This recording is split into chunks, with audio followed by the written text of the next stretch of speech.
welcome to the latest installment of Smell the Glove, The Slump Continues. This is, what do you think, Rob? This is episode 97 of The Slump Continues.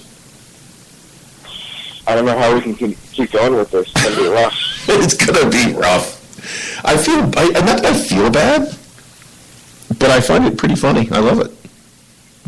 I mean, I do. I love the slump thing. What do you think? Hey, we're on a roll with it. Just keep going. On a roll. That's it. There you go. On a roll. And being from New Jersey, that would be a pork roll. Yep. Yep. I thought you were gonna say like on a hoagie or something. No, I don't do hoagies. I do subs and I do pork roll. That's how it works. Yeah. If you don't get that, we'll explain it later. Anyway, so an economical, professional performance today. The only thing the referee point made today was the tackle on B. Jamesy. After that, hopefully he's okay. I haven't seen anything online as far as what the story is with him, but hopefully everything's okay with him. But up until now, everything has been easy, and it's just been amazing to watch. I don't think that a 2-0, and Rev, I'll ask you this way, a 2-0 today, did you have the same queasy stomach as a 2-0 last year? I mean, this is just totally different, isn't it, to you? Oh, yeah. When going up a goal this year, it's pretty much, okay, game's over. Yeah. Last year, going up a goal, it's like, okay, we need another one. And then, 2 goals up, last year, so it's like, okay, we still need another one. Okay, we still need another one. Right. Now it's like just one goal, a minute into the game, okay, game's over. Yeah, I agree. And even with Armstrong's miss today, it was like no big deal. But anyway, we're gonna continue with our recent form of really not discussing games, because I mean we could talk about 2-0 over Motherwell, even though Motherwell got trounced today. I mean, another how many goals for Dembele in the last 4 games? Was it 3, 6, 7, 9 goals in 4 games? It's coming great. There's been a ton of stuff that's gone on. We haven't been on in 2 weeks? So I guess legends in our spare time, I think we would call it, right? Let's do this. Let's talk about a couple things. The first thing is we have Chifty on loan to Poland. Do you see that coming up? He's out. See you later. Yeah. Chances of him returning, what do you think? Slim to none. Now, is that your personal feeling, or is that what you think is going to happen? No, I think it's legit. I mean, you can't really sell somebody now, right? Since you're out of the transfer window, but you can always do the emergency loan. Well, that was Poland. Poland didn't close, and Poland doesn't close for another 3 days to February 28th or 27th or whatever. Okay. 28th. I was going to say maybe this is like a way to sneak around that, but or maybe just like a bit of a trial almost. Mm-hmm. Mm-hmm. Loan to buy, basically. Right. And then when's his contract up with us? We just got him last year. We didn't sign him a 4-year deal, so we got him for their 2 years past this, something like that. Yeah, we're stuck with him. He's like, I'm not saying he's as bad as herpes. Like, I got him, I'm never getting rid of him, but it's pretty close. Right. It's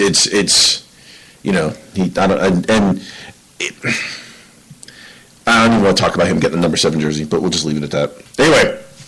There's no real reason to talk about that, but that just brings me into a couple different questions. Like Motherwell, you have Henderson playing really, really well. You have Christie out at Aberdeen scoring goals.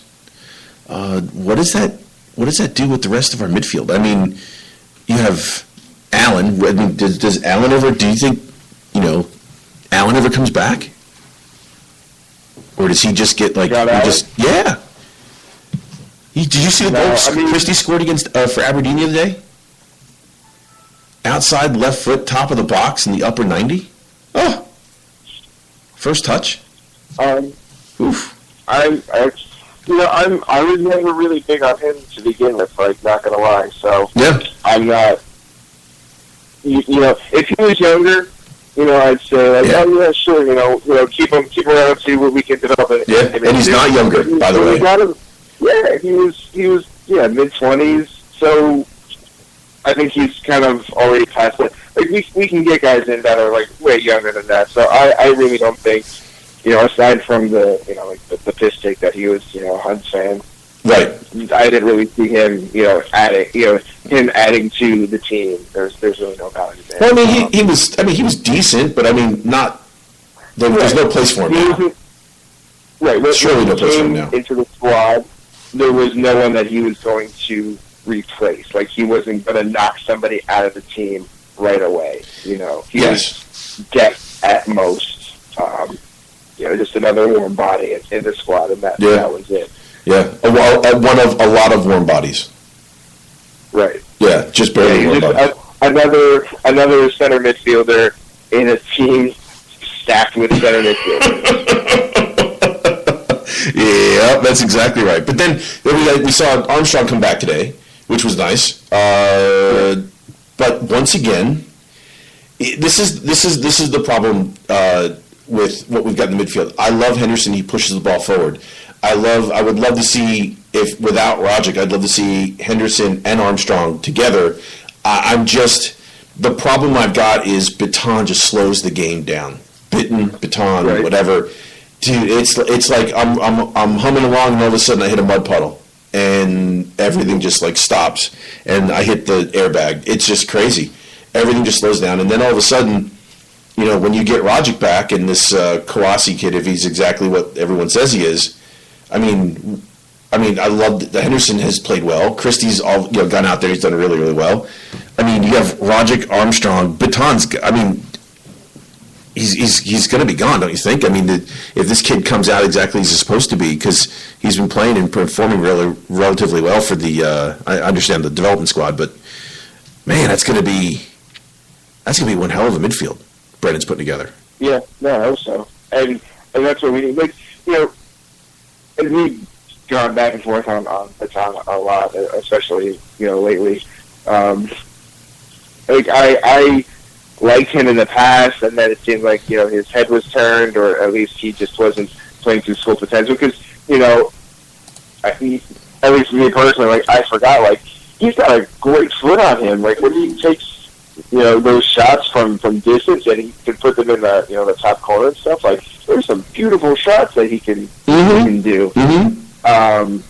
And then but then when he actually tries to actually play the ball, like you said, it's like going through molasses. Yeah.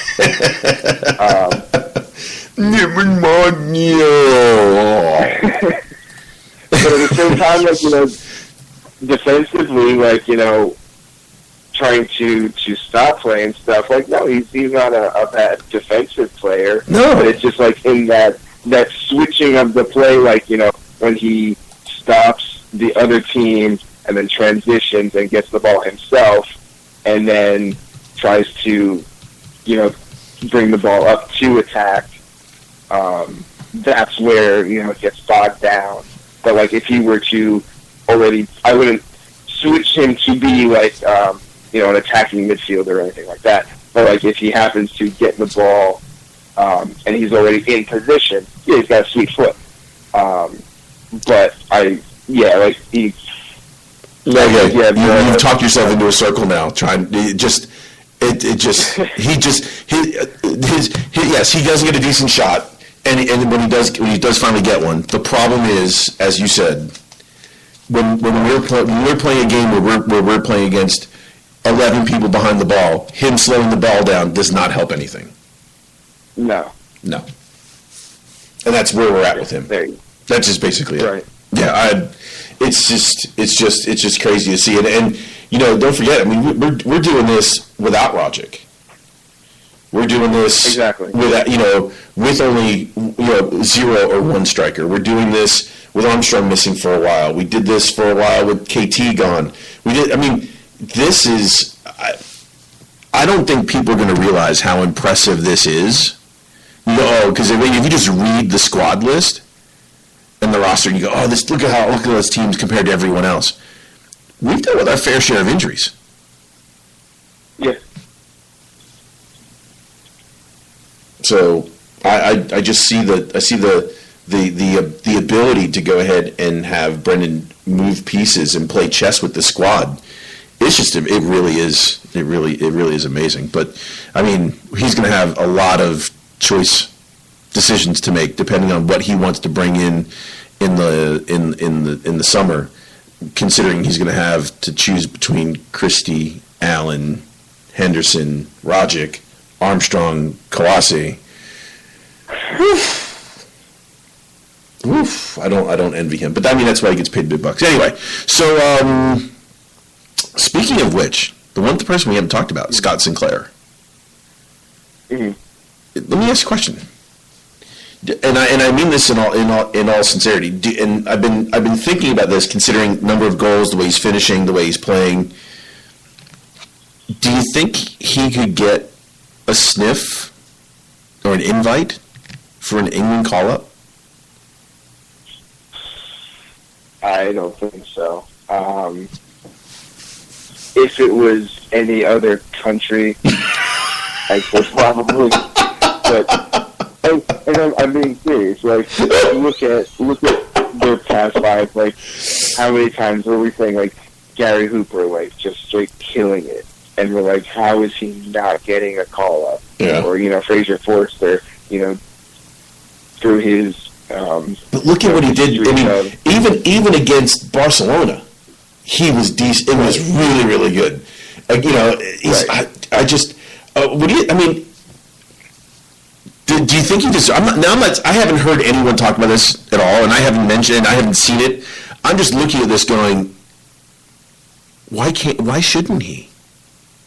Right. Why shouldn't he? To like their camp or something like that. Yeah. Let him be one of the 23, and then if he doesn't get a match day, that's fine. But I mean, bring him. I mean, he's been unbelievable. He really, really, really has. And and even he was out for a little while too. Remember, we've done this domestically without him for a while. I mean, I could tell you if he was a U.S. player, he'd be in the squad immediately. Oh Jesus, yes. Oh God, yes. He would be. He would be.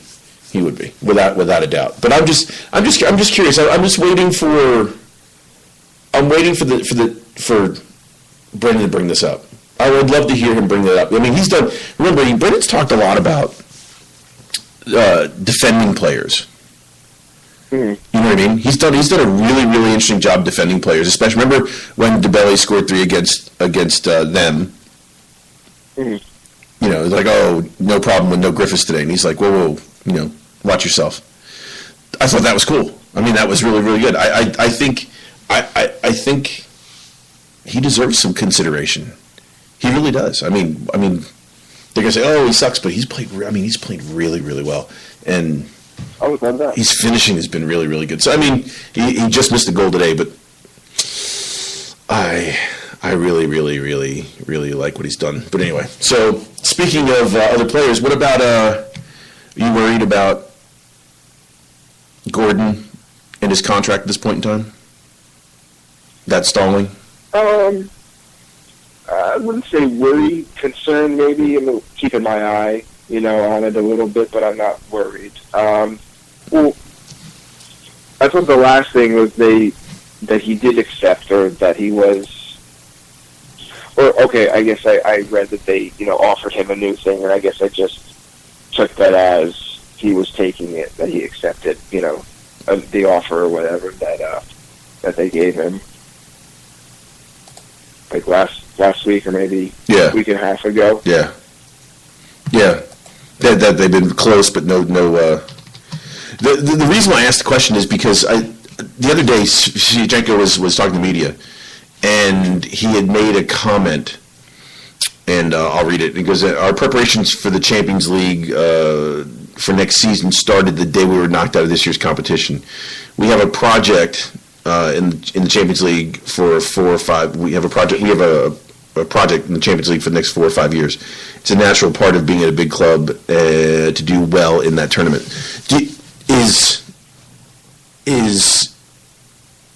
Is this something you think Brendan's going to really, really want handled before the summer comes? For that, I mean, if Eric's talking about that, and there's the preparations, I mean, Brendan's certainly going to want that situation at the back handled, don't you think? Oh yeah. I don't. Well, first of all, I don't see DeVries being here. No. Past June. No. I don't see Faison being up to any sort of, even really as a backup. Yeah, I mean, I don't know if he is or isn't, but I'll tell you what. I don't know how we can tell other than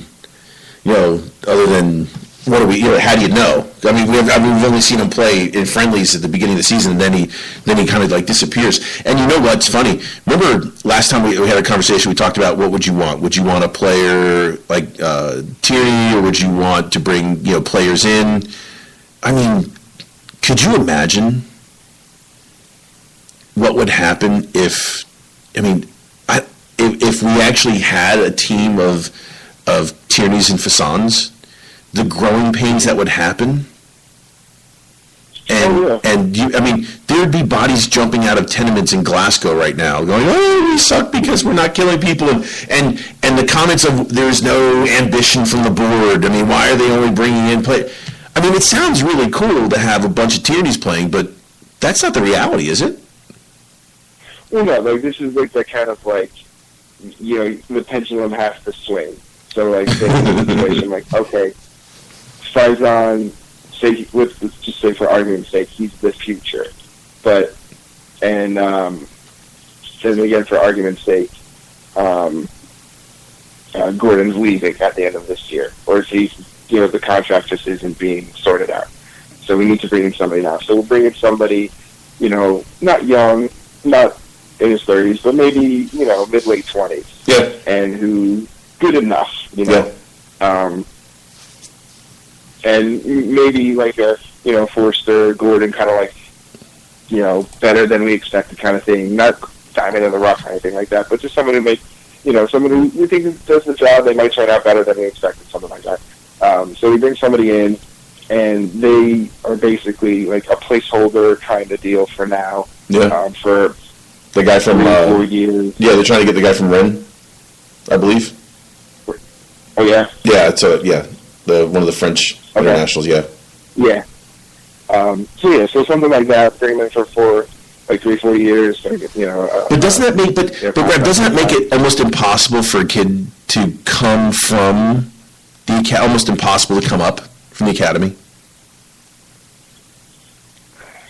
Unless they know, and you can. I mean, you keep bringing. I mean, that's it. You know what I mean?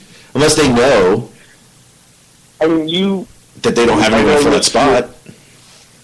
With keepers, that's a bit more different because I know that's you can't really. Yeah, you can't hide him. He's got to go in or not go in. Yep.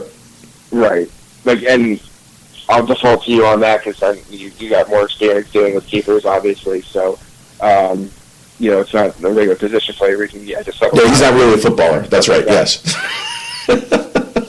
Or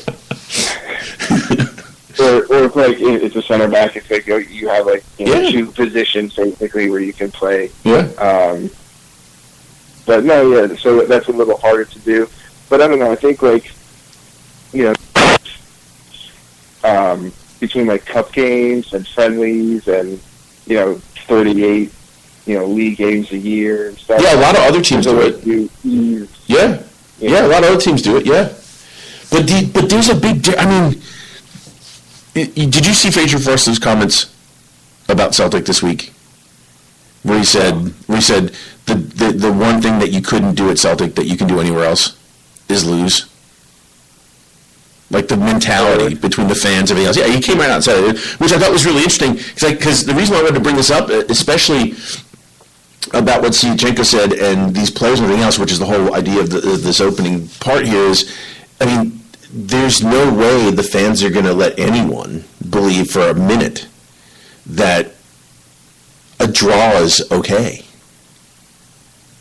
And looking at what's going on here, I think Brendan's really going to have to push to either get this kid from Rennes and get him in, and I don't think he's willing to take the chance with Fasson. You said that you can or can't lose at Celtic. You can't. He said you can't. The one thing you could do, you can do anywhere else, but you can't do at Celtic is lose. Okay, I thought you said the other way. Oh, I'm sorry. Yeah, no. Okay, yeah. The only thing you can't do at Celtic, you can do anywhere else is lose. You cannot lose there. Okay. No one will accept it. And the coaches, of course, Lenny's going to make sure that they understand that. And all these things, about the way the way the club's set up, and you can't lose everything else. I mean, I don't think Brendan can really afford to go into even a League Cup with Fasson in the goal. Right. You know what I mean? Where you could do that at Chelsea, or you could do that at Southampton, or you could do that at Sunderland, or you could do that anywhere else. You could do it at PSG. You could do it at Real Madrid. You could do it at Barcelona. I know those are I think it's just a different mindset. I think if you go out of a cup, because that's all the domestic issue is all we've got, in reality. And let's be honest. I mean, the reality is, domestic is where it's at for Celtic. It's not going to be a European glory unless it's a quarterfinal or a semi or something like that, even in Europa, as far as I'm concerned right now, not knowing what the future holds for us. But it's really, really interesting to think about what we were talking about the other day, and then see this conversation about what we're worried about, Champions League, preparation. I mean, Rev, if you're the manager, or you're thinking Champions League, I don't think any of your academy kids are really in your plans, are they? No, that's a good point, yeah. Think about it. But what happened with O'Connell? Exactly. He got you through the initial stage. You know what I mean? He even played against Barcelona. Now he's in League One. On loan. Right. He's playing every day. Apparently, he's doing well. But I mean, maybe he's the level. I mean, is that? Do you think that's the new version of what we do? We bring them up and then loan them out for a season, then bring them in and see if they can handle it. I mean, I just don't see it. I don't know. It's a tough one. And then you have. Did you see? Speaking of national team, Jorge Luis Pinto. You know who he is? The manager of Honduras. Yeah. Bitching about Emilio not getting games, and they're gonna have to drop him from the team. Okay. That's another issue that's gonna have to happen. Yeah, especially with World Cup qualifying coming up. Yeah, that's gonna be tough, man. What do you say to Izzy? He's 30. This is his last go-round for World Cup. You can't keep him. He's not going to sign, is he? To stay? Because isn't he had a contract too? I thought he was last year, and honestly, for him, I loved him as a player and what he did and everything. And I thought, it worked out for us that he stayed, after Tierney's injury. But I thought he was gone after last season for his own career, and I was okay with that. I wanted him to move on so he could still play. Right. So for himself, I would say, go and somewhere else and play. And I mean that with no ill will. Yeah, totally. Let's see, his contract is over in May. He's done. There's no way he stays. Right. There's just no way he can't. He just can't stay, and that's one of the spots where do we have anyone to go ahead and plug in there? No, I guess not. Yeah, that's one of those things that he's got to figure out what he's going to do there. But he's I That's a tough one, man. That's this whole issue about things are good right now, and this comment from Siachenko really woke me up looking forward and saying, okay, what are we going to do? And then all of a sudden I saw Pinto talk about it, and I'm like, oh, shit, now what? Because he's going to want his people, you know what I mean? Right. Totally. Well, I guess that's what, Izzy would have to, think. It's like, do I take a stab at the World Cup and hope, get into, do well in the qualifying and I get to make the team there and represent Honduras? Or do I basically play it safe and stay at Celtic? Yeah. And not really play, but stay here. Yeah. So talking about that, do you think, playing off of the conversation with looking at Izzy talking about bringing players in, looking at the problems that were created with a shotgun style approach to transfers with 75 freaking center midfielders, do you think Celtic played the same long investment game? Looking at Champions League and with the money they have right now this summer, or, I mean, do you think they continue the same thing? And if they don't, do you think fans will start to throw their arms up in the air and scream, where's your ambition? Of what, just sign a whole bunch of random players and see who stays or who works out? I think, what I mean is, do you think Celtic continue to play the long game, like the Kawasi game, or do you think they go out and get somebody, slightly more high profile than Sinclair? Do you think they go more Kawasi, or do you think they go more Sinclair style? My gut says more Kawasi. My heart and my history says. Right. No chance. Sinclair. I want to see. I want to see the other, but right. But to be totally honest, for me, my time being a Celtic fan, this is basically uncharted waters. Yeah. So I can't really say. Bang on, Rev. Yes. That's right. Wow. Who knows what to do now? Right. That's like the kid who's never scored a touchdown before, gets in the end zone, looks around and says, now what do I do? What do I do now? Do I spike the ball? Do I run do I jump in the stands? What the fuck do I do next? Yeah. Are they going to fall back on, their old kind of tried and true methods? Are they going to take it seriously and really, not go all out and get like superstar or high profile, but just, something that's like a definite solid, like, really invested, right. Kind of player. Yeah, I don't know. If they didn't, how long does it take for the fans to start screaming lack of ambition? If they go another one or two Kawasis, what happens with the ambition conversation? You think that starts up, or you think Brendan has built up enough capital, fan love to be able to say, listen, I got this, chill? I think he's built up enough for at least to, people to give it a little chance to be like, okay, let's just see where this goes. Now if we're going like, say we bring in like 2-3 players like that again, and none of these players ever feature with the first team for like 6 months or a season, it's gonna be like, what did we do? Where are all of these signees? Right. Then people are gonna, they're gonna say, what's going on?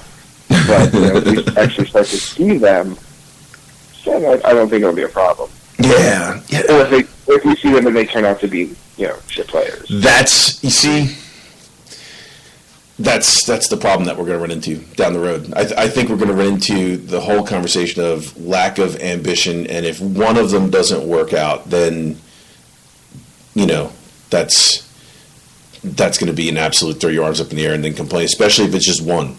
I mean, look at this window and say, okay, well, we got one guy in. If that doesn't work, then that's just one guy. Right. You know what I mean? But I just have to really just. I guess you gotta just trust the guy, right? Yeah. You gotta trust him. That's what. That's what it comes down to, doesn't it? Can I trust him more than I trust Ronnie?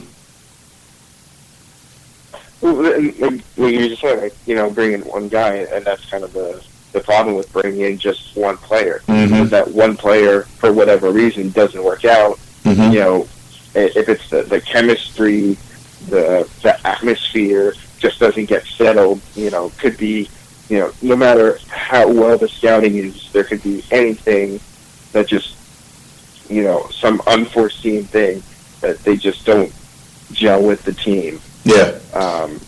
And that one player, and then that's it. That's the whole window, just a bust. Now, the reason why I say this or ask this, I mean, there was a TalkSport article last week, that Adrian Durham guy, who's a total fucking nut. Just have no respect for anyone like that at all. His conversation, conversation email. The article basically said Brendan's basically doing a CV repair job right now. He's trying to get a few trophies. He's trying to get a few trophies, look really good, get Dembele a big move, blah blah blah. Celtic make money, get some honors, and that was a clever move from the Celtic board. That conversation. First off, I'm going to say. The best part about lies and bullshit is that within a certain lie, there's a shred or a string or thread of truth that goes within that. Okay? Do I believe what he's talking about here? The answer is no. I think that's 99% bullshit. But it makes you sit up and think, because he is going to win some trophies.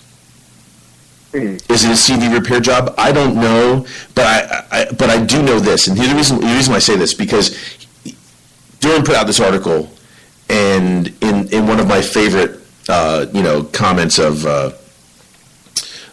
what he said, what he meant to say. Brendan made the comment a couple weeks ago about what do we do about the conversation with Warburton about him getting fired. He goes, listen, you could be in the catbird seat one day, and then next day you're getting fired. Right. I mean, you can even look as close as Ranieri right now. Within what, 8 months, go from champion to here's your pink slip. Do you think Brendan has the Liverpool gig in the back of his mind when he's doing this, and it's making sure that he builds something that, yes, is a bit of a resume, because every coach, none of these people are permanent. None of these people end up I don't know, who's been a coach at a team for forever? Nobody, right? Everyone comes in, you take the job knowing you get fired. So, I mean, there's part of this knowing that the reality is no one keeps the job forever. And yes, you always build your resume, and that's true regardless of what job you have. Yeah. So, I mean, do you think that the transfer issue is going to change at all at Celtic because of Brendan looking, always having an eye in the future, because you could be fired tomorrow? Just look at Claudio Ranieri.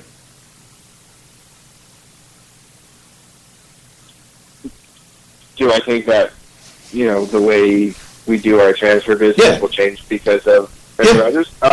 Do you think Brendan himself can force that to happen himself, knowing deep in the back of his mind that you're always, as a manager, looking for your next job, regardless of who you are, unless you're Arsene Wenger. But anyway, I think it's a good possibility. I think if they're taking as the way things were going, and the whole we need to bring somebody in, Brendan Rodgers was the kind of guy to be like the, oh shit, Seth goes up, we need to do things, right the ship, yada, yada, yada. And if that was a mentality shift, and he was part of that, then I think that he can be the person to, at least while he's here, I'm not saying he'll have like a lasting effect regarding transfer policy. But I think at least while he's here, he probably will have at least a fairly significant, thing to be like, look, if you want me here, you brought me here for a reason. Yeah. You should kind of do things this way. Yeah.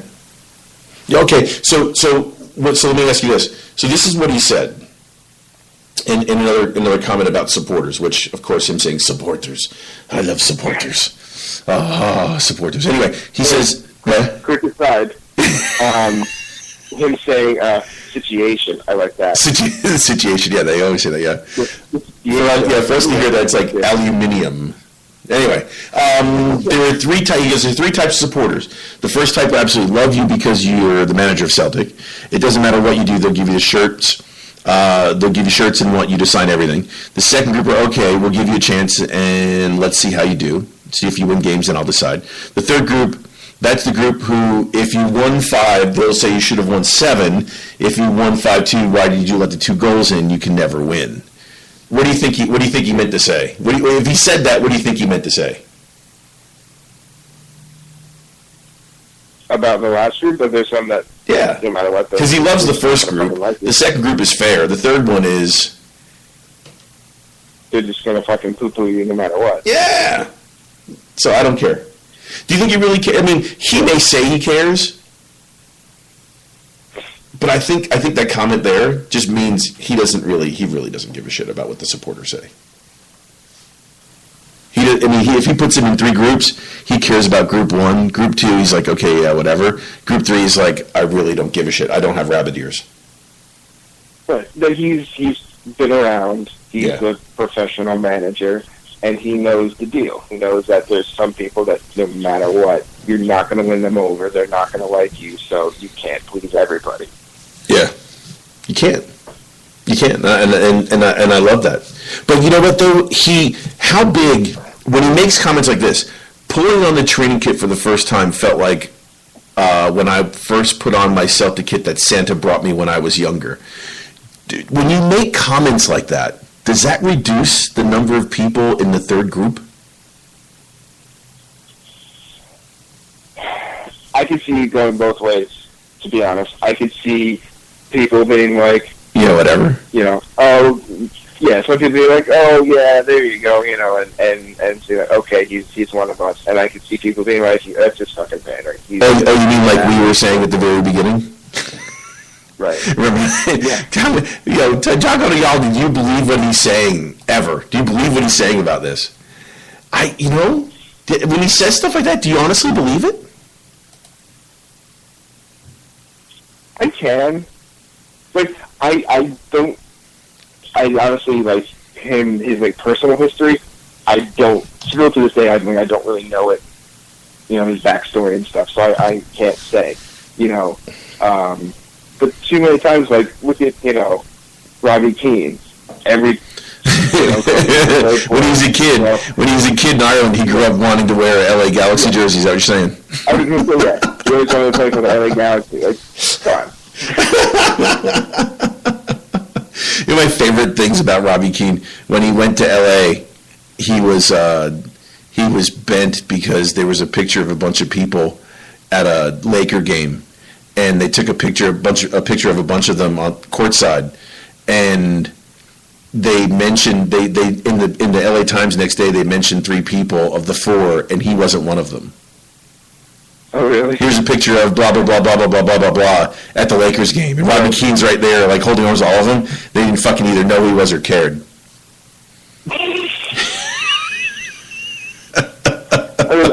I love Robbie Keane, but come on, man. I know. Do you think the average person in LA knows who the fuck Robbie Keane is, even now after a couple championships? No. Right, no. No. Fuck. Anyway. So, Things like that kind of stuff. It's like, you hear that so much, and he may be honest, like, but even now, and, it could have been different. It could be different in Europe anyway.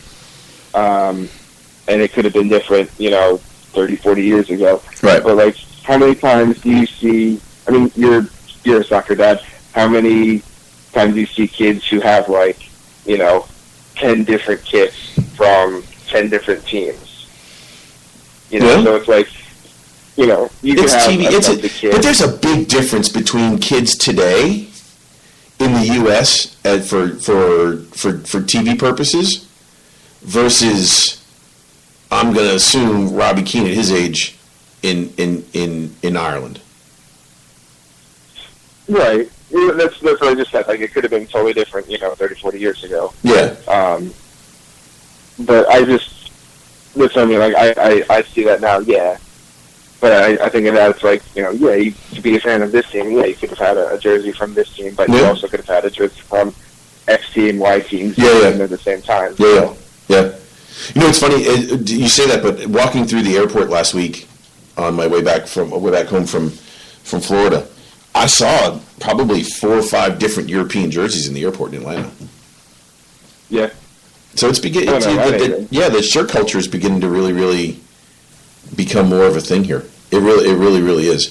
And the other day, where was I? Oh God, I was in Fort Walton Beach, Florida.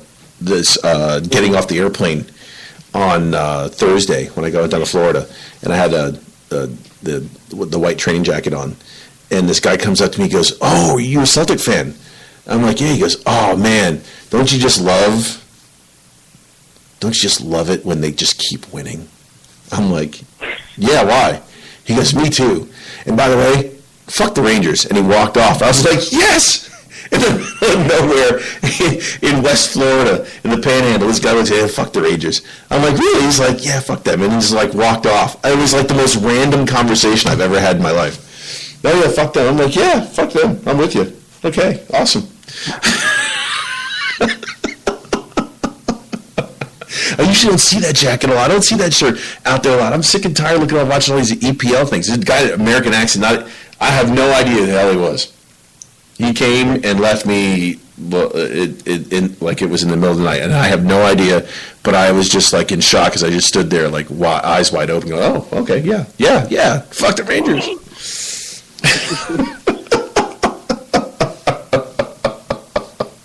As if they need any more help getting fucked as it is right now. Oh my god. And it's weird. Rev, do you find yourself watching other games? Do you find yourself watching Champions League games? Or you obviously you're Red Bulls and Celtic, but do you find yourself watching other games just like a casual soccer fan? I used to, but I haven't for a couple of years. And now it's like, if I don't have anything invested in the game, dude, I don't. 100%. I'm with you. I could not watch Champions League this week. Couldn't watch it. I hated every minute of it. I was like, I can't even do this. And then I was freaking out trying to watch. There was no stream, no nothing. Not even a club stream for Hibs Hearts this week. And I was trying to watch the game on someone's Periscope. Oh, okay. I couldn't. I just couldn't. Just couldn't watch it. But it's I'd rather watch that game. It's weird. None of that stuff. I'll watch some La Liga every now and then just to see what's going on. Mm-hmm. I'll watch a little bit of French football, maybe for a couple minutes here or there. I'll put on EPL in the afternoon only because it may be on. There's nothing else on. But if there's an SPFL game on, I'll literally go to some dodgy stream and try and watch Red TV. I would. I'd rather watch that. I would rather watch that game. Seriously. I'd rather watch Aberdeen. I'd rather watch them play than the other one. Just because there's not that there's anything in it for me. I just rather watch it. It's more interesting. Right. More personal to me. But watch games, especially when we're on TV. I don't know. Let's talk about a game. Let's talk about a game. Did you watch? Did you happen to just turn the TV on yesterday? No. You didn't turn the TV on yesterday? You didn't happen to catch? I don't know, this new team out of Govan on TV yesterday? No, I was out all day yesterday. Up at Inverness. Now, granted, we dropped 2 points at Inverness. Right. way back when. Yeah. Did you see the score of the game? You know what I'm talking about? No, I do. Yeah. What are they going to do? I don't know. The manager doesn't even want to be there. Rev, the manager said, I don't know if I want the job. What the fuck? Maybe some more handstands and shit, or headstands. Now, serious question. Do you feel sympathy for Murty or not? No.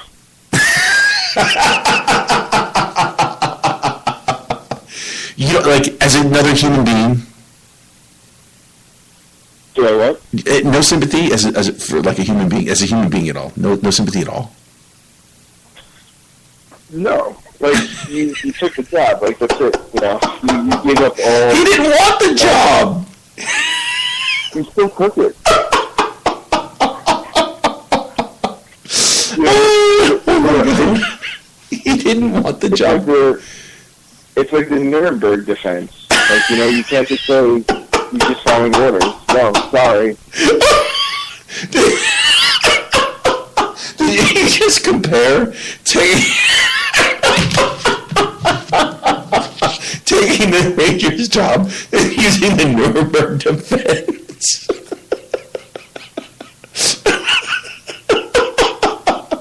That can't be true.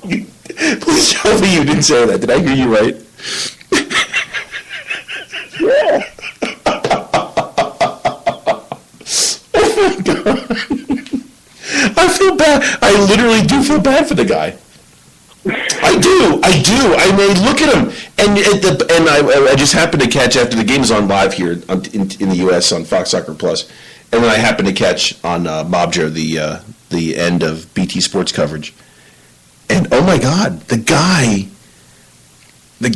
like, sticking his chin out, saying, I have to take it. I'm here, and I'm cashing a paycheck, and holy shit! I mean, I almost, when the penalty kick, Inverness had a penalty kick at the end of the game, and it got saved. I almost felt happy for Ranger. I wanted the ball to go in, but I almost felt like happy for Murty. I really did. I don't know. Maybe I'm getting soft in my old age. I don't know. My birthday's coming up. I don't know if that's going to work for me or not. But if my old age is going to catch up with me, but I honestly felt bad for him. I was like, oh God, if that goes in, oh my God, this poor guy. And then all of a sudden, it didn't go in. I was like, oh, it didn't go in. Look how happy this guy is. You can see how happy he was. Is that where we're at with them now? It's almost a sympathy factor? Or is that just me? I saw that. I saw a couple of tweets of some of them saying like, "Oh, it's bad when your rivals don't even care to put you down anymore." And then like all of a sudden, a bunch of Celtic fans start. I was like, "No, we know. We're having a good time over here and laughing and stuff. We're just keeping it to ourselves. We're just not abusing you." I honestly feel bad. I felt bad for him. I mean, and then when the overhead kick went in, I just sat there and I just laughed. It's like, fuck, dude. And then, Rev, on top of all of this, right? On top of all of this, they're actually talking about building a hotel. Celtics talking about building. Yeah. On top of all this, as if me sticking it 4 feet in your ass, breaking it off, and leaving it there, and then rubbing your face in shit at one point in time isn't bad enough. Now we're going to piss on you too. Oh, and by the way, we're going to build a hotel. Good for Murdy. We can always use another guard now. He can stand out front of the superstore.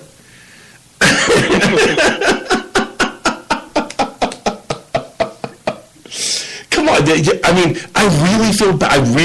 I I feel bad for the Huns.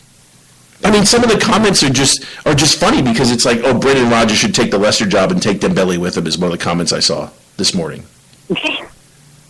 That you have to be mentally lost. You have to be. I mean, let's play the game. Ready? This is what this Hun said. Brendan Rodgers taking the Leicester job and taking Dembele with him. What do you think he meant to say? My team really sucks right now, and the only way we're going to get close is if you guys implode. Yeah, it's like, oh, did you see the banner that they have? Second place isn't good enough, but it's a must. Yes, from earlier in the year. God. Yes. Which is slightly different from the whole stadium tifo of going for 55. I think they call that, if you're going to say Nuremberg defense, I'm going to have to say revisionist history.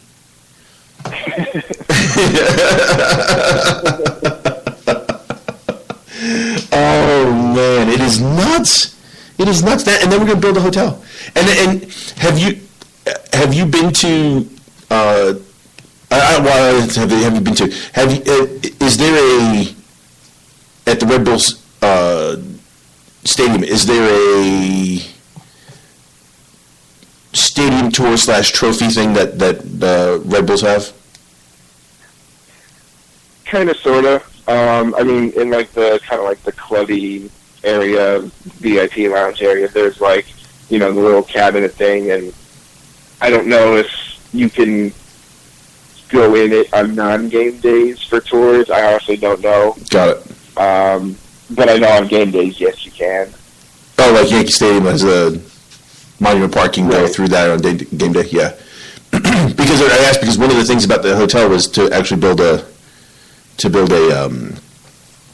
museum and tour. Right. Which is interesting because when I was just in Spain, it was really crazy because it was like 26 or 32 euro or something like that to go through Barcelona's tour. Okay. Through the stadium and everything else. And also, I think it was closer to 40 euro a person to take the Real Madrid tour. And they have full-blown, museum. Okay. It's crazy. I mean, all these guys have this huge stuff, jerseys everywhere. There's pictures when we were in the Real Madrid store in Madrid. They had pictures of it in there. It looked amazing. It really did. Mm. But it's just crazy because even in Barcelona, there's a Real Madrid store in Barcelona that we walk past, and of course they're taking the piss out of them because right there when you walk right through the front, in the front door of the Real Madrid store is their version of the latest Champions League trophy for everyone in Barcelona to see. That's that. And as I'm walking by, I look at my wife and I'm like, "Stace, you see that?" And she's like, "Yeah." And I'm just rolling laughing. I said, "That's almost as good as when Celtic put that in the airport. Remember that? The Celtic store in the airport, they put the Champions League trophy out in the airport. It's Scotland's most successful team on a poster. They don't have a store there anymore, and they just put the Champions League trophy out front and took a picture with the green ribbons on it. Go fuck yourself. I mean,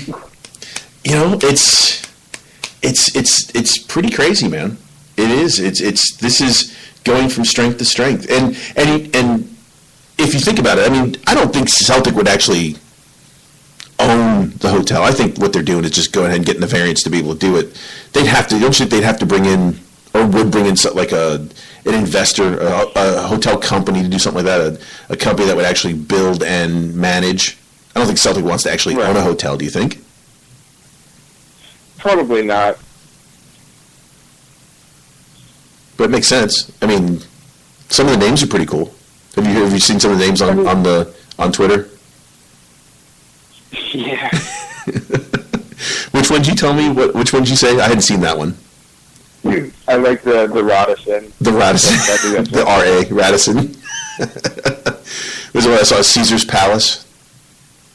Yeah. Was the one I saw. There's a couple good ones. There's a couple good ones out there.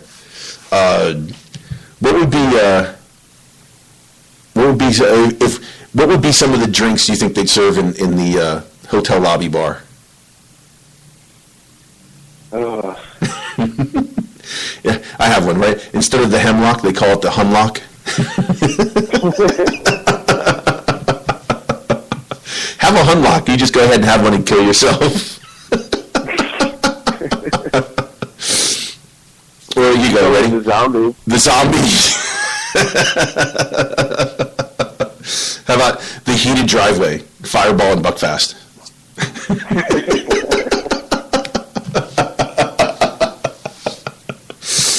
Oh, the jungle. The double Buckfast neat. There you go. That one works. Oh my gosh. I love the heated driveway though. Fireball and Buckfast. That was actually pretty funny. Of course, we'd have to rename the Shirley Temple the Ouija, of course. Right? That would be required. But obviously it'd have to be the bar sponsored by Buck. It'd have to be the Buckfast bar. It'd have to be the name of the Buckfast bar or something like that. It would just crazy. But it's pretty interesting to see this grow. I think going from strength to strength, all the other European teams have this income, and that's exactly what this is. This is exactly what it is. Just an income producing venture that I absolutely just love. I mean, I think this as you try and continue to build upon strength, this is good stuff. But what they say that part of me is a little reserved because it's like, go ahead. The teams, should they be getting involved with a hotel venture and everything and modern football and blah, blah, blah and everything like that. But it's like, excuse me, if they don't, because that's how things are now, if they don't do that, they're going to get left behind, unfortunately. I think so. And let me ask you this. Do you think... That's why let me put it this way. You said I don't think the team should get involved in building a hotel, and that's the reason why I said I think that they own the land. They'll go ahead and get the variance for it, and then have someone come in, own and operate. Because I saw that the funny comment I saw on Twitter was, owning the Huns are just jumping out of windows. Oh my God, they're just gonna pull away from us because they own a hotel. I thought I read somewhere and I found out this is true that Killy actually owned a hotel on their property, then did all kinds of stuff with it, and that didn't really make them a ton of money. And then they ended up selling it. They ran it and then sold it later on down the road. So now it's a privately run hotel as part of what's going on over there in Kilmarnock. But that's why I don't think Celtic would go ahead and do the whole let me build it myself, let me operate it. I think they bring in someone like a Hilton or something like that to go ahead. Hopefully a Hilton, because that's I'd stay there for free. But I hope I hope they would do something like that, because I think you're right. I mean, I don't think you want to be involved in the operating of a hotel. Just license the name and sell the Celtic Hilton, or whatever. It's something like that along those lines, and just yeah, exactly. Hilton Paradise Hilton, of course. All kinds of neat stuff like that. I think that would be a smart move. That would be a smart business move to lease the land, make money, license the name, and then move on, as compared to being involved. Now, there was an article. Did you read the E-Team's article on this? The dissenting view. The E-Team's one now. Okay, so this is the comment of the E-Team's article. Whilst I'm fully aware that the club, via the foundation and other charities, does a lot more than most to attempt to ease the burden both on and off the record as far as what's going on the east end of the town. For me, the announcement of a hotel being built was akin to when I found out that at least one church uses its funds to indirectly invest in global arms companies. And despite their attempts to justify it, there remains a sour taste in the mouth. Is this something Brother Walford would like or not like? That's a good question. It does seem to be, kind of a little antithetical, When you say that, when you say that, when you use the word hypocritical, why did you use the word hypocritical? Antithetical. I mean, still, I guess it still can apply, but instead of having the club to be run as a charity, now it's to make money, and just to be pumped back into the club as an entity itself. Right. So, no, yeah, I do see that aspect. What about it, though? When you say that, what about it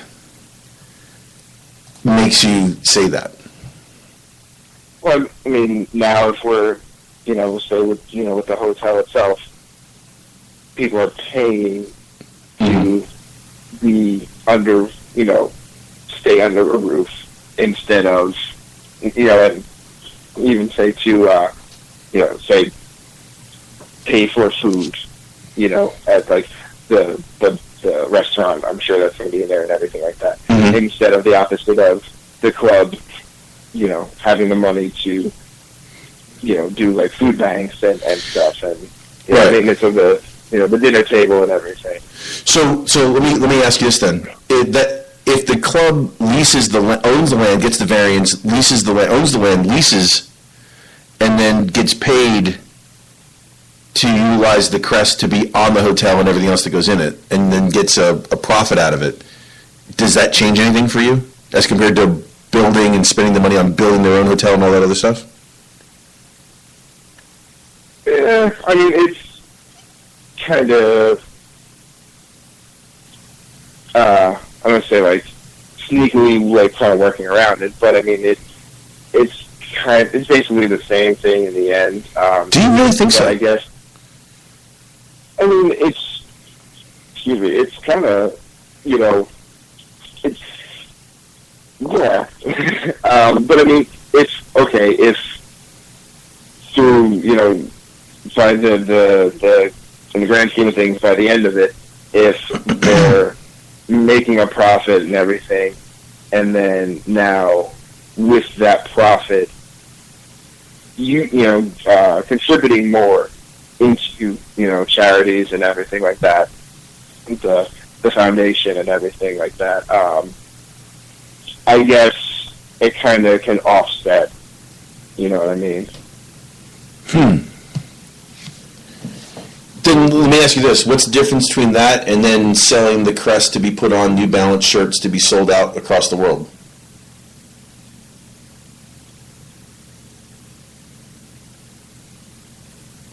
Just a licensing deal. Good point. Yeah, when I read that article, and I read the article from eTims, I was kind of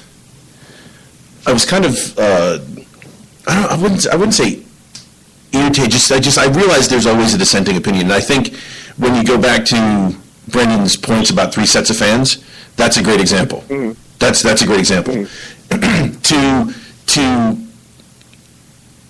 to think that Celtic Football Club itself, as the corporation, and I don't want to get into corporations right now, especially where the Huns are. But is there really a conversation to be had about what the company does with the crest and licensing and everything else? Is that really a question that we need to have when it comes down to Brother Walford? Well, or should it be pervasive in everything we do? You think? To an extent, I would say yes, because then you get into the identity of the club, who the club belongs to, and shit like that, and what's at the heart and soul of the club. If you start slapping the crest on any and everything, which they do, by the way, toasters, right. Ducks, socks. Bikinis. Right. There's a little bit of a difference, though, between general merchandise and then going outside of clothing as a whole, or chocolate or candy. Yeah, I understand. Or whiskey. Those other, Hey, listen, they put their brand on whiskey. Right. Going into other, other services and stuff like that. That's where it definitely gets tricky, and that's the questions of 2017. But I think, and I'll admit, I totally got I think we all got swept into it, and I definitely did, just the announcement and everything, and laughing at the Huns and everything, and when you brought up that article, it's like I didn't ever even thought of that until just now, and that leads to the point. And I think that it's important for, and not necessarily to put mark the Easton's article and author into that whole category specifically like that right now. Yeah, but just a general. For lack of a better word, kind of dissenting opinion. Right. Just to have that kind of counterbalance to be like, hey, should we always do something like this? And not necessarily to just be an automatic no, but just to raise the question, I think, at the very least. Right. Yeah, listen, I think part of the conversation is correct that should be a true north. How about that? Right. Is that fair? I mean, the conversation should be a true north. Understanding that there's a difference between 1887 and 2017. As far as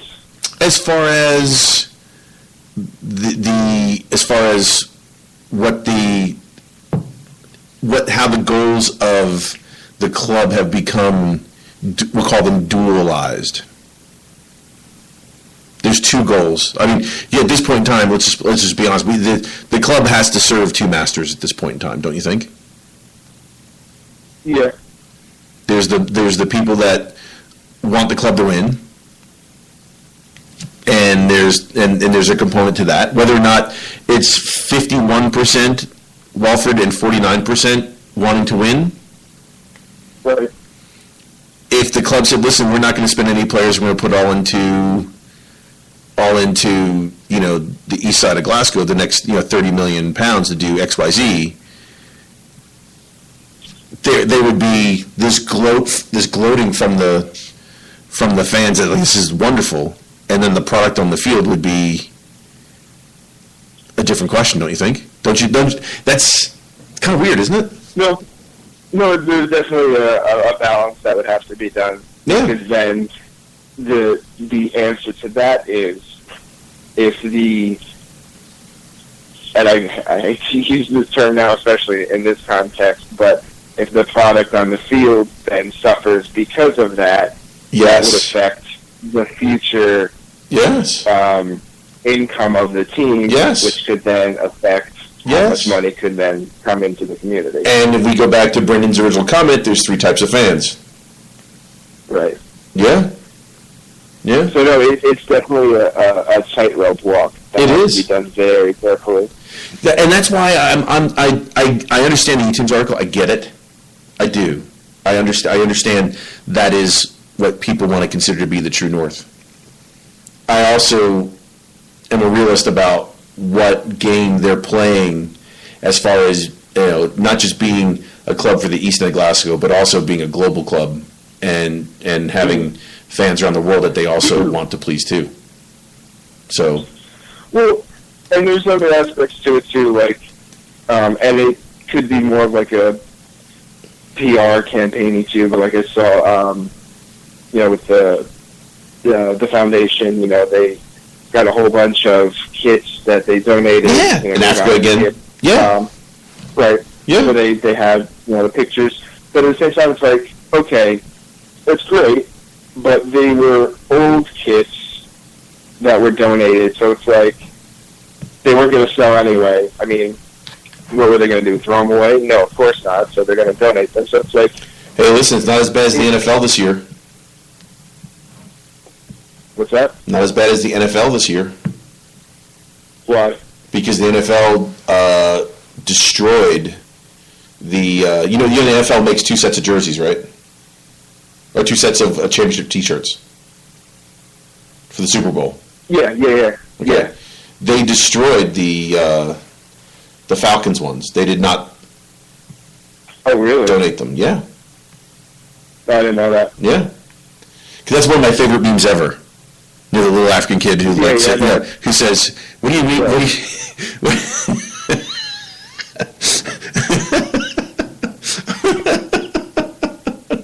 What do you mean the Buffalo Bills didn't win 4 straight Super Bowls?" Right.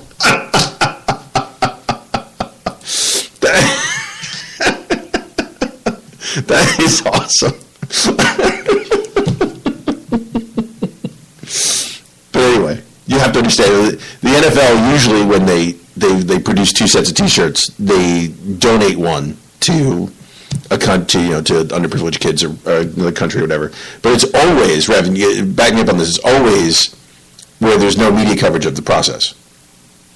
Because they don't want those shirts showing up in the U.S. Right. And this year the NFL just destroyed the shirts, which is different from, something could have destroyed the shirts, or right. or they gave them out. I mean, there's a positive side to that too. Could they have donated 50,000 new ones? Sure, they could have. But I will say this: what percentage? I mean, I don't know the answer. Maybe someone could tell me what percentage of foundation money that the foundation actually distributes is actually fundraised from fans as compared to direct from the club. I don't know. Yeah, no, I have no clue. I don't know. I think I'd like to know that answer. I don't know. It just seemed like that was like such a they're patting themselves on the back, or I mean they're really doing it to New Balance, thank you New Balance for doing this. It seemed like you did what you were going to do anyway, and you made a big deal of it. It just seemed like such a not a non. I know what you're saying. But Yep, I know what you're saying. I agree. But I mean, I'm glad it still happened. Don't get me wrong, but just the way that they announced it just seemed like such a but that's just me. I don't know. But no, going back to the whole thing, if this has a positive effect again in the long run, and it can do things better, like I said, globally, then I guess that offsets, some stuff. Yeah, always does. Always does. And that's a proud moment too. That's a proud supporter moment. It really is. That's what? It's a proud supporter moment. I mean, it's better that than my club stealing money from a charity event. Right. Not that would ever happen. I just made that up. That would never happen.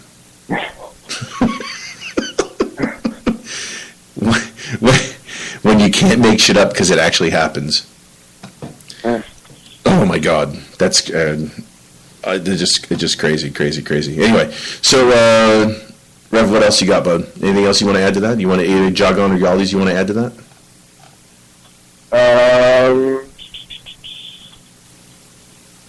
No, that's really. I'm going to be in Cleveland the Friday Day weekend. Yeah. We just got a tweet from them, by the way. Did we? Yeah, oh yeah. Beautiful Celtic scarf being held up. I'm going to guess it's a bar. It's from Cleveland Celtic. It's probably PJ McIntyre's. What do you think? Probably. I'm going out on a limb to think that's probably a picture from PJ McIntyre's. Just a guess. You're gonna catch that there? Catch the weekend there? Yeah, it's. I think that's Dundee. Yeah, it is. I was trying to plan for like a later game that's like later in the date, like to maximize like hopefully more people going to be there. But the split happens like right after that, so right. You couldn't really plan anyway. Right. So I'm just because it's like an 8:30 game over here. But no, it's hopefully going to be. I hate those early games. Now that I think about that, wasn't that game supposed to be a U.S. game? Whatever happened to that? Yes, that was supposed to be the U.S. game. That game at Dundee. Yes, Dundee was supposed to have that game in Philadelphia or Boston, whatever. That would have been nice. I would have enjoyed that. I would have, yeah. Yeah, exactly. That's a bummer. Yeah, that's a bummer. But maybe next time. Who knows? I mean, it would be smart. Yeah. I'll tell you what. I've been to the D. I've seen it. You're going to get a lot more people in Philadelphia to watch a game than you would in Dundee.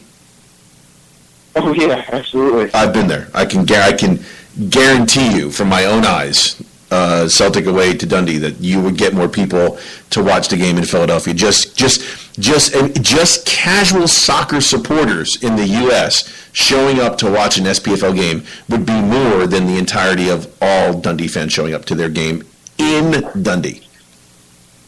Yeah. In Dundee. I'm just going on a limb. But not a slight to Dundee fans, but that's not a slight. Not a slight. Here. Nope, not a slight at all. No, please don't email me or text me asking me how come I pissed all over Dundee fans. It's not my point. I have a friend from Dundee who hates Rangers too, so it's okay. In fact, one last transfer rumor. Do you read the Real Madrid in for Dembele article this week? I can't not talk. Since Paul's not here, we can talk about getting rid of Dembele if we want to. $40 million for Dembele? Really? Now it's up to $400 million after that goal today. Come on! And then today, Sutton talks about, well, that's crazy because you've got a guy that Chelsea paid $33 million for and sitting on the bench behind Diego Costa. Would Dembele play in front of Diego Costa? No. Would Dembele play in front of Benzema? No. Would Dembele play in front of Ibrahimovic? No. Who would he play in front of? Would he play in front of Higuain? No. Would he play? That's an important thing for him for him to weigh, don't you think? Yeah, I mean, I guess could they be? Okay, here's maybe like a dream scenario kind of thing. We sign, or they buy him for whatever, 40, 50 million, whatever, and then loan him back. Yes, he's still young. He's still making playing time. He'll get Champions League experience. Loan him back up for a year, 2 years, whatever, and then when he's ready to their standards, whatever. Okay. Don't you think they'd want a discount? What team would pay the 30 or 40 million only to loan him back? Okay, so we sell him for 25 million. And then loan him back. Let him go for that. Man. Now here you go. Now he's up to what? I don't know, 31 goals now, right? Something like that? About that, yeah, like 30, 31. 30, 31. How many did Griff have last year? Griffiths had 40, 41? 40, right? What's the difference? Can you explain to me the difference between the two? As players, or? When Brendan says if Griffiths had a European name as compared to being Scottish, there'd be a different value on his head. Mm-hmm. Jagan or Yaldi did that? Yaldi. Yeah, I think so too. I mean, it's weird. I mean, if Belly scores 40, 45 goals, something like that, Griff scores 40 goals. I mean, is it Ned? Is it the fact that everyone? I mean, he's a Ned. Is it the fact that he's a Scot? I mean, what is it? It's just crazy to think that there's no one has any value for the guy. I mean, I don't hear anyone saying, "No, listen, I'll pay 8 or 10 million." No one ever said last year when we were looking at the value of the team and looking about sell-on value. No one ever said, "Hey, listen, Griff at 40 goals, Jesus, he's worth 8 or 10 million." Well, who said those words? Nobody, right? Right. Yeah, I guess it could be a little of both. I mean, he had a checkered past for sure, which he's turned around. But I think that like Scottish game right now, the domestic league just has just a huge black mark. It's totally put down, and no matter what comes out of Scotland, I think just has a huge It is uphill, weird, isn't it? Mountain to climb. It really is weird. Because I'm trying to think, I'm trying to think, okay, maybe because it's, the league isn't good, so maybe if he came from, I'm trying to think, another country that isn't, that doesn't have a good domestic league, if he came from a country like that, if it would have been better. So, right. If he was an Irish, an Irish player, doing, 40 goals, I still think he'd probably command a little more. Robbie Keane style, you think? Right? Yeah. Because there you go. Robbie Keane, could pull more money. If he was English, definitely. Because he'd be playing in the EPL. Probably making, probably playing for the national team. Mm-hmm. Or just some, random, say, a Slavic team. Yeah. That would it's definitely weird, man. It is so exotic weird. enough, I think. Yes, exotic. There you go. I like that term. It's just weird. I mean, the guy scores 40 goals. No one says a freaking word about him. Right. No one says a word about him. Hey, by the way, before I let you go, because I've got to run. I've got a semifinal in about 2 hours. I need to get the boy to. You ready for this? The starting 11, the last time Celtic lost a league game. Are you sitting down? Go ahead. Are you sitting down? Sitting down right now. Go ahead. In goal, Logan Bailly. Left back, Jenko. Center halves, Ambrose and Sviatchenko. So we got one. Izagiri on the left. Johansson and McGregor on as a sub today. Roberts out injured. Allen, Christie, and then Griffiths up front.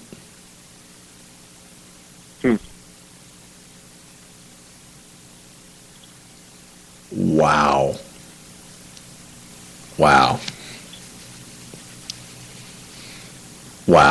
And what's the date on that? That's the last time Exactly. Celtic lost a league game. Last March, April? Was it going back to April? I thought it was May still, but Was it May? Yeah, April. Okay, May. I don't even know. I know it was last year. I don't remember exactly. If this is real, this team would get smoked. Yeah. You just run down the right side the entire time, or run down the right back.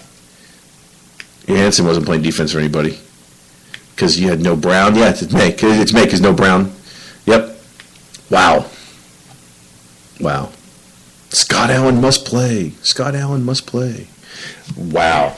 Anyway, so Rev, we got a show in. We wish Chris. We were going to do some last week, but Chris was busy today, and then apparently Paul is at the Montreal CSC hanging out with his French friends, doing that, and then it just left me and you today. This is all beyond the wave stuff.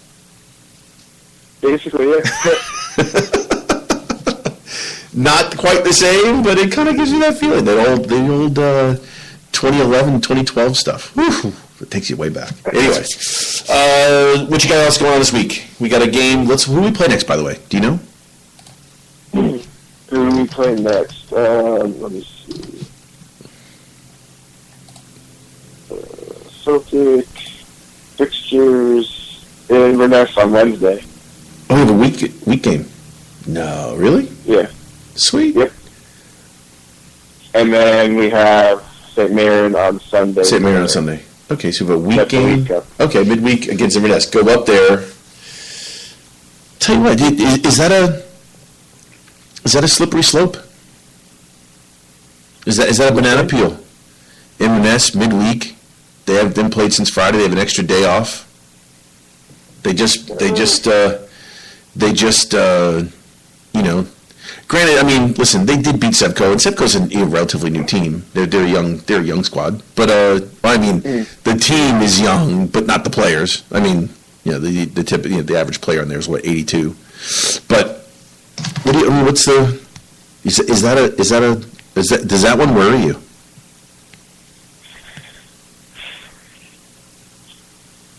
I don't really think so. I mean, they're like 11th or 12th place, so they're at the bottom of the league. Yeah, 11th. Yeah. We did them a favor today by beating Hamilton. Well, I guess this is one of those, like, if it's going to be a stupid mistake and a stupid game where something happens, I guess this would probably be it. It has like that kind of feel now that you mention it, but. In all honesty, no. Like, I feel pretty confident about every game. Big difference. Yeah. Big difference. You know what? Just looking at the score since January, how many goals have we given up since January? Since the season restarted after the winter break? Given up 2, 3. 2 at that St. Johnson game. Yeah, and that was the game that's like, oh, this is going to be the game that we lose, and then he came back and he won it. Yeah. We've given up 2 goals in a month. Since January 22nd to February 25th, we played 1, 2, 3, 4, 5, 6, 7 games and given up 2 goals. Whew. Man. And we scored 4, 8, 9, 14, 20, 22, 24. 24-2 in basically 30 days. That's almost a goal a day. Oh my God. Yes, 24-2. We have a 5-2 and a 6-0 and a 4-0 in those. A 1-0 against Aberdeen, a 2-0 against Motherwell. Yeah. Yeah. That includes 2 cup games. 3-0 against Albion and a 6-0 against Inverness in the cup. What a slump. Long may it continue. Long may it continue. Long may it continue. Which means, in the grand scheme of things, we're just pounding the shit out of everybody, aren't we? Love it. Fucking love it.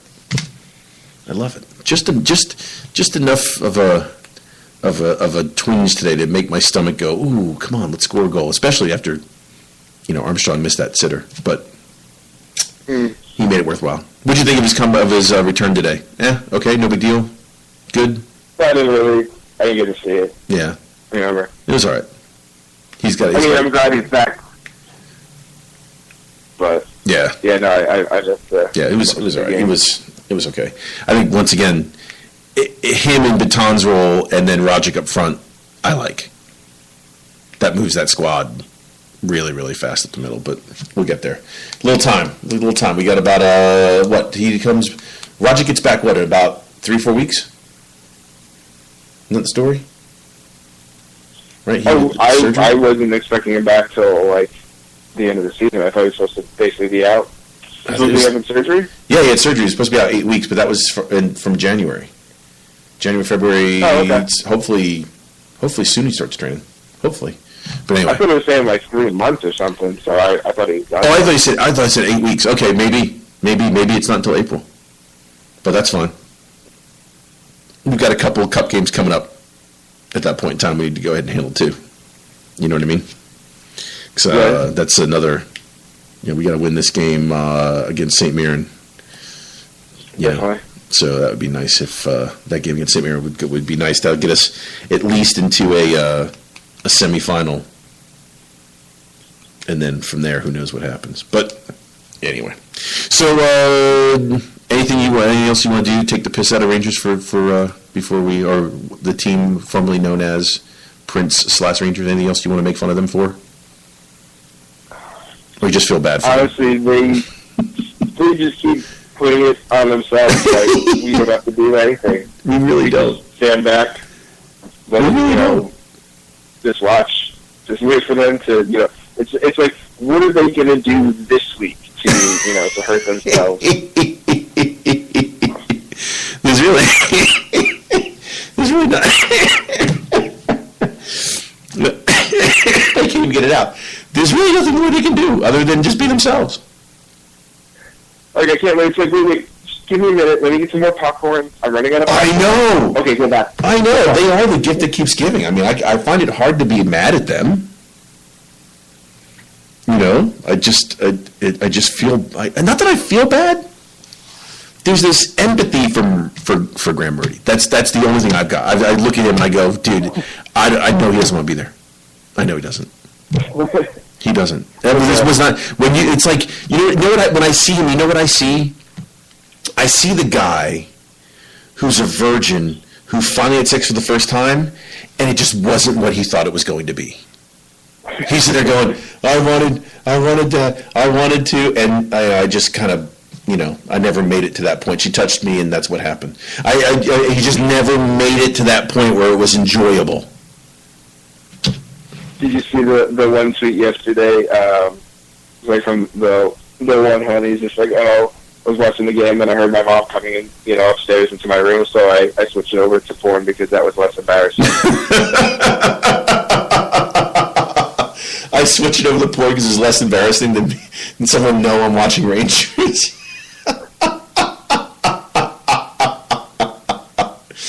Oh my God. Meanwhile, on the other side of town, we're building a fucking hotel. So get it right fucking up, you goddamn zombies. Take that. Perfect. On that bombshell, Rev, thanks for spending the last hour and a half with me. Good talking to you, brother. I appreciate it. Chris, probably miss you guys. It would be great to have you someday. So maybe this week. Well, actually, I'm home this week. Get it done this week before I go on my next road trip. But anything else? When's your next Red Bull game? What you got? Game this weekend? League starts on the 5th. We don't have a home game until the 11th. Yeah. Yeah, 11th. And you got a second leg Champions League game this week? I think that's this week. That's away in next. Shout out to my buddy John Harris, Spike the Boy on Twitter. He's been listening to, HailHailMedia for a while, way back to, Beyond the Waves and stuff, and he, was given a shout last week, or, earlier this week, last week, whatever, asking when we were doing a show and stuff, so. There you go. Yeah, he's been one of our long-time listeners and stuff. So don't you feel bad? I don't know if I feel bad. Who I feel more bad for, him or Murty? Who should I feel worse for? Someone who listens to us drivel on, or the Rangers manager? I'd say we're entertaining. As long as they keep giving us good stuff to talk about, then we'll keep going. Anyway. Yeah. All right, Rev. I'm out, brother. Hail, my friend. We'll talk to you later. Hello, everybody. Thanks for listening. This is for the rest of the league, because this is all you're going to hear for the rest of the year. Just this over and over and over again. Take care, everyone. We'll see you next week.